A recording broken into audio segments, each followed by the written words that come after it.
Okay, good day po sa inyo lahat.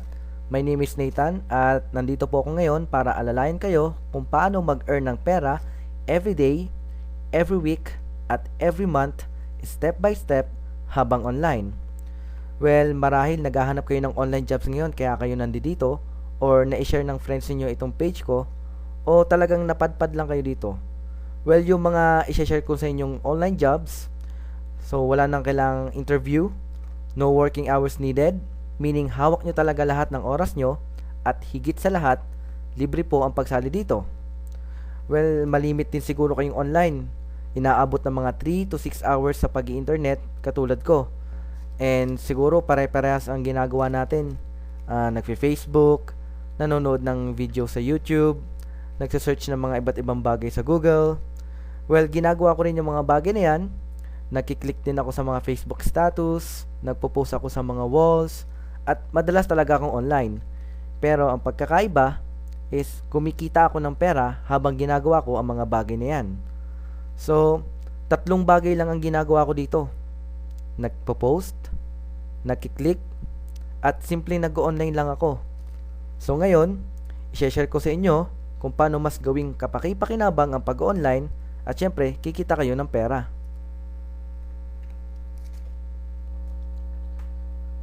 Okay, so nandito po kayo ngayon sa aking sulit page. And dito po sa aking sulit page, nandito po lahat po ng mga video tutorials, step-by-step guides, how to earn money online. So para maka-access po dito sa sulit page, sa aking page, type nyo lang po dito sa address bar ang sulit.com.ph. And dito po sa search bar, type nyo lang po itong Chris Daniel and click search. So makikita nyo po itong logo na ito and directly na pupunta after nyo po maklik yan, mapupunta po kayo sa aking page and dito nyo po makikita yung mga sources kung paano nyo ma-access yung mga earn money online programs na sinalihan ko and kung paano ako nag-earn ng money every day, every week, and every month.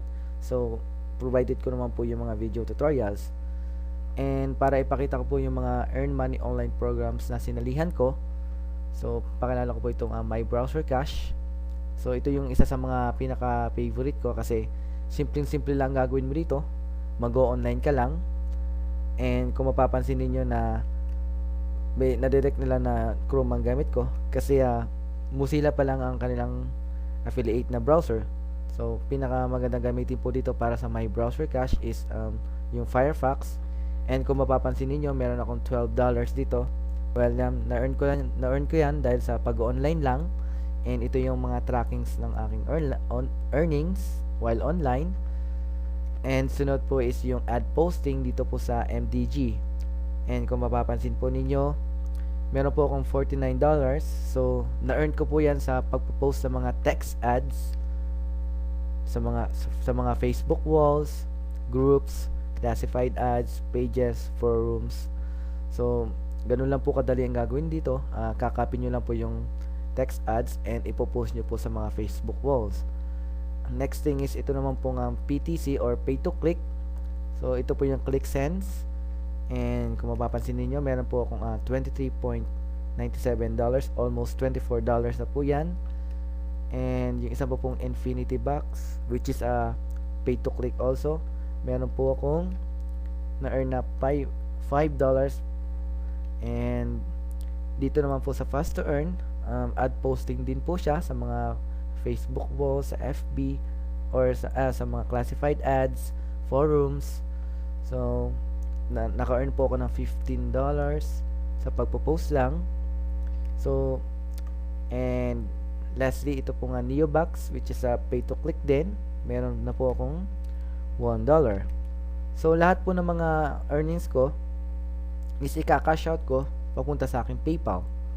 So dito po sa My Browser Cash, meron siyang minimum na $20 para makapag-cash out. And dito sa MDG, meron siyang minimum na $100 to cash out. So after you have cash out yung $100, entitled na po kayo sa second level, which is $200 up to $500 po dito ang pag-earn sa MDG. And dito sa ClickSense, and kung makikita nyo, pwede ko na siyang i-cash out. Here, nakita nyo yung cash out option. So, pwede ko na siyang i-cash out papunta sa aking PayPal. but ayoko pa po siya i-cash out. Iniipon ko pa rin po siya. Well, pagsasabay-sabayin ko po sila lahat sa pag-cash out, and yun po yung sunod na video yung gagawin ko para ipakita sa inyo how to cash out yung earnings papunta sa PayPal or sa AlertPay, and kung paano naman i-withdraw from PayPal to your bank account yung earnings ninyo. So, madali lang po ang ginagawa dito. Magki-click, magpo-post, and simple lang, mag-online lang kayo. And provided ko naman po dito sa page yung mga video tutorials, guides, and mga tips pa po, additional tips. Well, kung may mga katanungan pa po kayo, pwede po kayo mag-comment dito sa Sulit page, or you can add me on my Facebook. Naka-provide din naman po yung aking Facebook link dito sa page. Well, thank you po sa pakikinig, and maraming salamat. Have a great day. Bye bye.